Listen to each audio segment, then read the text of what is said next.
it can happen at any time. And unfortunately, anytime there are damaging storms, scammers aren't far behind. Amy Mitchell with the Better Business Bureau is here to talk today about making sure you don't become a victim a second time. Welcome in, Amy. Thanks for having me. So this is such an unfortunate thing we actually have to talk about, but it's so important right now. Unfortunately, but with storm season, and we've already seen lots of storms in February, it's time to talk about those things. So the first thing we want is, if your property is damaged, the first thing you want to do is reach out to your insurance company. See what they're going to cover and not cover. See what contractors they recommend you use that work with them as well. But then once you get that list of contractors, you want to check with BBB.org to see how those companies have resolved complaints, if they have complaints, their history. You really want to take your time to research those companies. And also know you don't have to go with the company the insurance recommends. You can choose your own. You may be a little out of pocket, but you can choose your own company. Why do you see so many scammers in a situation like this?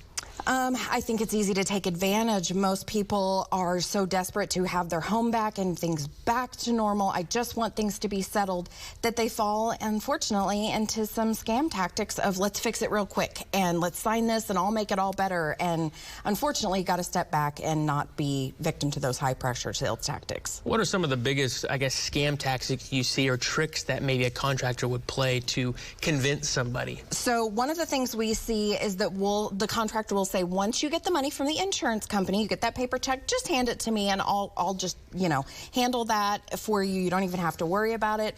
Sometimes when the insurance company pays these claims, they're meant for multiple contractors, meaning maybe you're a roofer and your siding guy or whatever. You never want to hand that check directly over to any company. Deposit it, and then I recommend you pay the company with a credit card, just in case that project goes south at the very end. You don't want to be stuck with, oh, I paid them cash or I handed them all the money and now I have no recourse and they didn't finish the job. So how challenging is it if you fall into that and you do something like that to reverse that or to move forward? It can be difficult. That's why we recommend that you start on the front end with really looking up what companies you want to use and their reputation so you have the best foot forward. But if it does happen that there's an issue on the end, contact Better Business Bureau. You can file a complaint 24 hours a day on our website, bbb.org, and we will be more than happy to help you. And all of our services are free to the public. Awesome, Amy. Well, thank you so much for being here and that important information.